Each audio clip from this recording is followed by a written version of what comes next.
चला चला बाबा के पास చల్ బిడ్డు ఇదే టైం వాళ్ళ పనిలో వాళ్ళు ఉన్నారు మనం పారిపోదాం.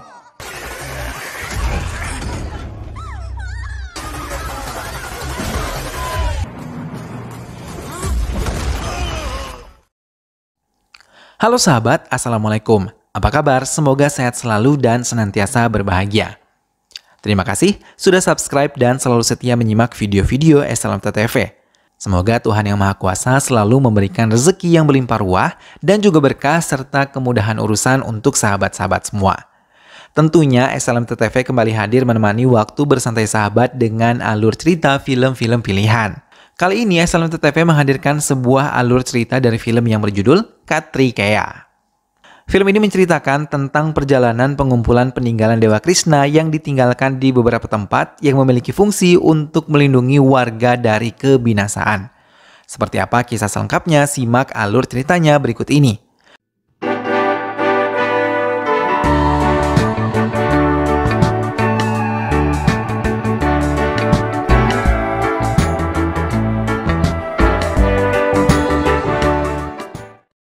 Profesor Roa, seorang peneliti arkeologi, mengunjungi sebuah perpustakaan yang ada di Greece. Ia mengambil buku-buku yang menceritakan tentang Dewa Krishna yang telah mempercayai Udaya untuk menjaga gelang kaki miliknya, yang memiliki keajaiban melindungi manusia dari kehancuran.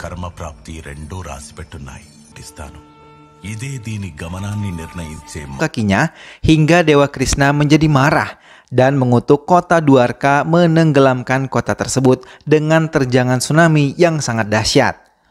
Profesor Roa merobek beberapa lembar cerita dari buku tersebut dan membawanya keluar dari perpustakaan. Namun, ia tidak menyadari kalau ia diikuti oleh seseorang. Di Hyderabad, Dr. Kartik dengan cepat dihubungi oleh Satya, petugas di rumah sakit, untuk bisa membantu mereka mengatasi ular yang ada di dalam ruang laboratorium. Kartik yang baru saja tiba langsung memasuki ruang laboratorium dan melihat seekor ular. Ia mencoba mendekati ular tersebut dan mencoba menjinakkannya.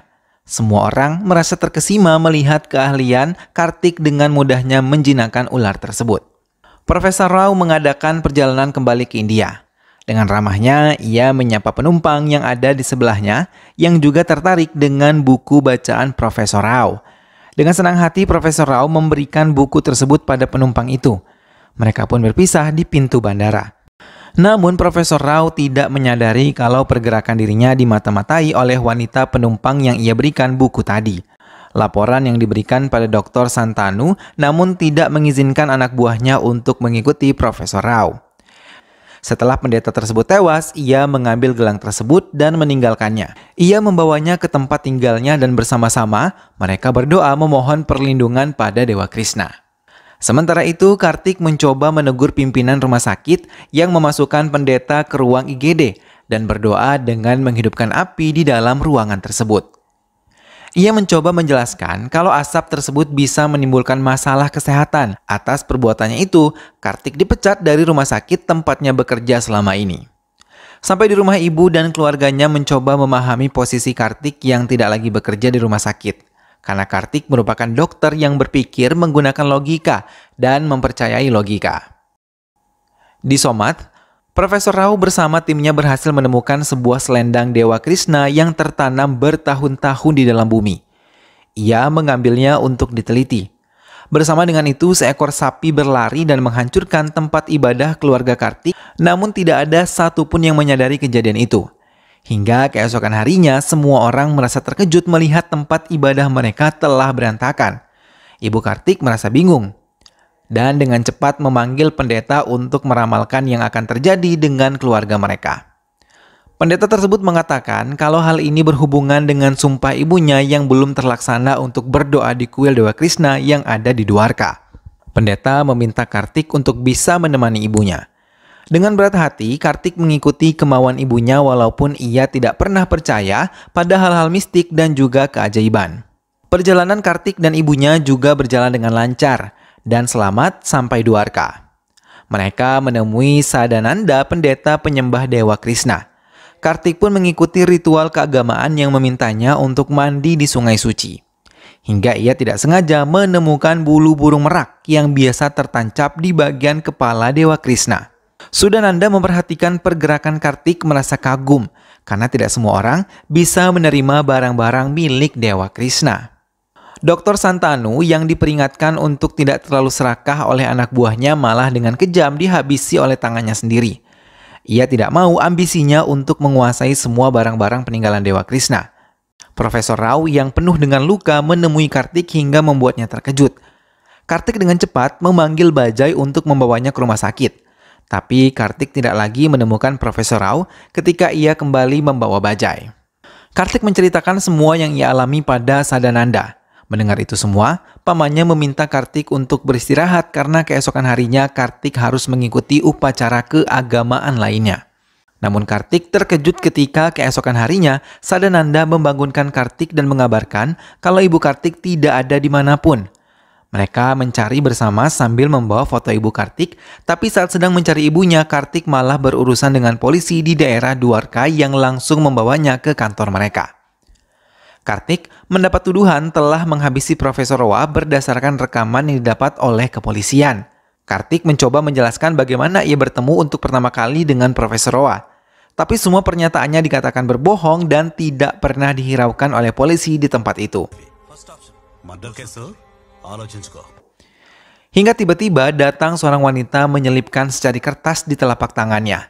Kartik membacanya dan mencoba mengikuti instruksi yang ada di kertas tersebut. Ia melompati jendela kantor polisi dan jatuh tepat di mobil wanita tadi. Mereka bersama meninggalkan kantor polisi tersebut. Wanita itu menjelaskan kalau ia bernama Mukda dan merupakan cucu Profesor Roa, pria setengah baya yang dituduhkan telah dihabisi oleh Kartik, seorang arkeologi. Dan beruntung mereka bisa lolos. Kartik yang menceritakan kepada pamannya langsung mengajak mereka menemui seorang pendeta yang mengetahui pria misterius tersebut. Karena mereka merasa bingung saat mereka dikejar, pria tersebut berhenti mengejar mereka ketika melihat iring-iringan Dewa Krishna untuk upacara keagamaan. Pendeta itu menjelaskan kalau pria tersebut adalah Abira, seorang anggota sekte pengasingan yang memuja siapa saja yang mendekat dan mencuri barang-barang milik Dewa Krishna. Kartik merasa bingung kenapa ia bisa terlibat di dalam permasalahan ini. Namun pendeta mengatakan itu adalah sebuah pilihan dari dewa. Ibu Kartik akhirnya bisa ditemukan, namun kali ini ia terlihat bahagia. Ia mengatakan baru saja pergi ke kuil Dewa Krishna. Ibu Kartik pun meminta izin lagi pada Kartik untuk mengikuti upacara keagamaan di Bajan selama 11 hari kemudian ia akan kembali ke Hyderabad. Kartik mengizinkan ibunya pergi untuk mempermudah dirinya menyelesaikan misinya. Bersama Mukda, Kartik mengunjungi kantor Rao tempat biasa profesor meneliti di area Dwarka. Hingga mereka menemukan 2 lembar kertas yang dibawa oleh Rao. Mukda membaca cerita tersebut karena berbahasa Yunani. Namun ia teringat semua perkataan yang pernah diucapkan oleh kakeknya. Hingga mereka memahami kalau orang-orang jahat itu memang mengincar semua peninggalan Dewa Krishna. Namun, hanya Udaya yang mengetahui tempat gelang kaki disembunyikan. Tanpa sepengetahuan mereka, Profesor Rao ditahan oleh Santanu. Ia mengajak Profesor untuk bisa bekerja sama dan memihak kepadanya. Sementara Kartik dan juga Mukda mulai melakukan perjalanan ke Tatakan. Mereka memeriksa setiap ruangan yang ada di tempat itu. Tapi tiba-tiba Kartik terjatuh masuk ke sebuah kolam. Kartik berenang hingga ke dasar dan menemukan sebuah patung merak yang merupakan milik Dewa Krishna. Tapi pergerakan mereka terhenti ketika anak buah Santanu datang dan memaksa mereka memberikan patung merak tersebut. Kartik berusaha melawan mereka dan melindungi Sadananda juga Mukda dari serangan mereka.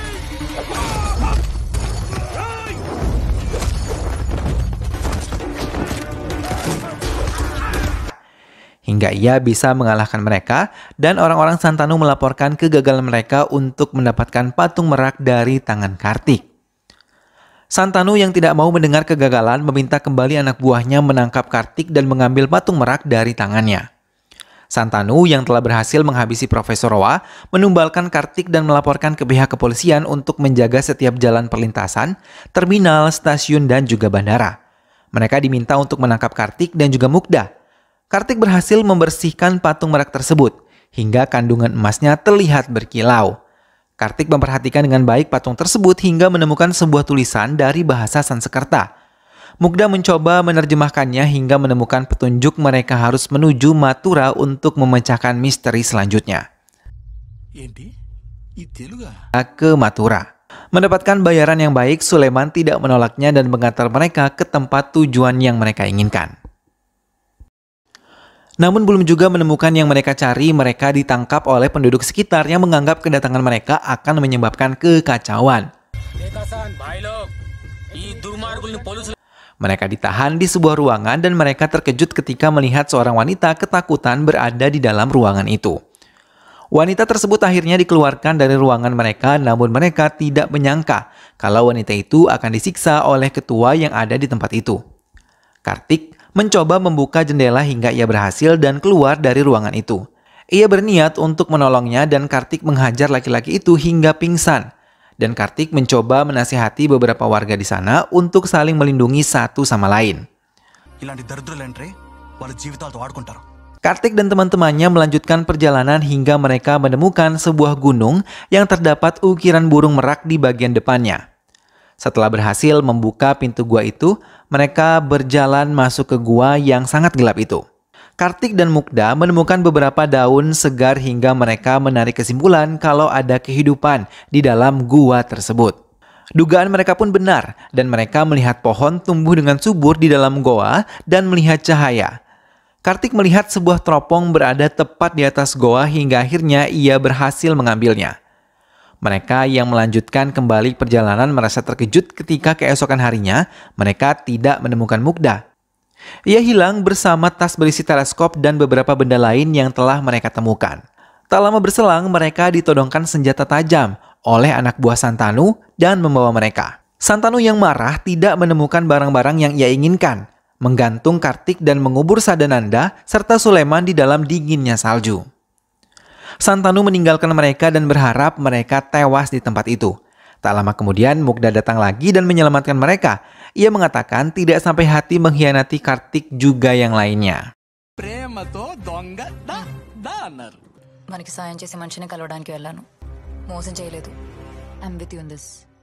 Mereka pun melanjutkan perjalanan, tapi langkah mereka terhenti ketika melihat beberapa polisi siap sehingga membuat mereka berhenti.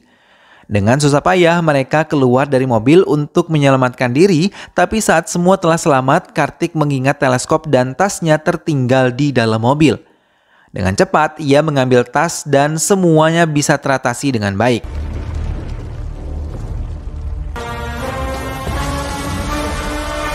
Mereka kembali dihentikan oleh anak buah Santanu dan meminta semua penemuan itu untuk diserahkan. Tapi dengan tiba-tiba Abira yang memang sudah mengikuti mereka datang langsung menghabisi salah satu anak buah Santanu. Anak buah Santanu merasa ketakutan dan berlari meninggalkan Kartik serta teman-temannya. Abira kemudian mencoba untuk menghabisi Kartik dan teman-temannya. Dengan cepat Sanandapa menyebut nama Dewa Krishna dan menghentikan Abira. Mereka menggunakan kesempatan itu untuk melarikan diri, namun Abira yang kini mengetahui mereka tengah mencari barang-barang peninggalan Krishna ikut bersama Kartik dan juga yang lainnya. Kali ini Kartik menaiki gunung hingga mencapai puncak Chandrasila dan menggunakan teropong itu untuk membantunya melihat bintang-bintang yang bersebar di angkasa. Setelah melihat itu semua, ia kembali ke teman-temannya dan menyusun rencana selanjutnya untuk mendapatkan barang-barang selanjutnya. Mereka kembali menemukan sebuah gua dan melihat patung Krishna ada di dalamnya. Abira kembali menjadi sangat jahat, bahkan ia menyerang Kartik bersama dengan teman-temannya. Hingga mereka semua kemudian terpental dan tidak dapat berbuat apapun. Kartik pasrah ketika melihat anak buah Abira mendekatinya dan membawa senjata tajam. Tapi ia kembali teringat perjuangan Profesor Rao dan teringat perkataan Danyantri agar bisa menyatukan semua barang-barang milik Dewa Krishna. Kartik mengumpulkan tenaga yang tersisa dan melawannya. Hingga ia pun berhasil membuka pintu dan membuat anak buah Abira sadar mereka pengikut Dewa Krishna. Namun mereka terkejut ketika membuka pintu, ratusan ular berada di dalam ruangan itu. Dua anak buah Abira pun telah menjadi santapan ular-ular tersebut. Dan Kartik membawa sebuah obor mencoba memasuki ruangan itu dan mereka khawatir Kartik tidak bisa menaklukkan ular-ular itu. Namun mereka terkejut ketika ular-ular itu seperti memberi jalan saat Kartik melangkahkan kakinya ke ruangan itu. Kartik terus masuk menuju tempat patung Krishna hingga ia berhasil menemukan gelang kaki milik Dewa Krishna disembunyikan oleh ular-ular tersebut. Penemuan barang-barang peninggalan Dewa Krishna pun tersebar luas di berbagai pemberitaan baik cetak maupun tulis. Mereka meneliti lagi kebenaran barang-barang tersebut di museum. Santanu mencoba mendekati Kartik dan mengajaknya bergabung dengan perkumpulannya karena ia mau Kartik bisa menemukan semua peninggalan Krishna yang masih terbentang di Samudra Atlantik sampai Yunani. Kartik menolak ajakan dari Santanu. Kelompok Abira pun bertekuk lutut kepada Kartik dan keluarga Kartik sendiri merasa sangat bangga putra mereka memberikan kebanggaan luar biasa untuk diri mereka. Namun tanpa sepengetahuan banyak orang, Santanu telah dihabisi oleh Abira dengan cara diserang di bagian kepalanya. Dan film pun selesai. Nah sahabat, itulah tadi alur cerita dari film yang berjudul Katrikeya. Banyak kisah yang dapat diambil sebagai pelajaran bagaimana sikap serakah dapat membinasakan seseorang. Salah satunya kisah dalam film ini. Memang sebagai manusia kita cenderung menginginkan kekayaan. Dan tak jarang sifat ini menjadikan kita menjadi seseorang yang serakah. Namun demikian harusnya kita menyadari bahwa sifat serakah tidak akan pernah membawa berkah. Justru sebaliknya, sifat serakah akan membawa kita kepada binasa. Semoga kita semua bisa mengambil pelajaran setelah menyimak film ini ya sahabat. Dan mudah-mudahan sahabat semua terhibur setelah menyimak alur cerita film ini. Sampai berjumpa kembali di alur cerita film-film selanjutnya. Terima kasih sudah menyimak video ini sampai akhir dan ingat untuk dukung selalu SLMT-TV dengan cara klik like, komen, share, dan juga subscribe. Baiklah sahabat, sehat selalu, sampai bertemu kembali dan wassalamualaikum.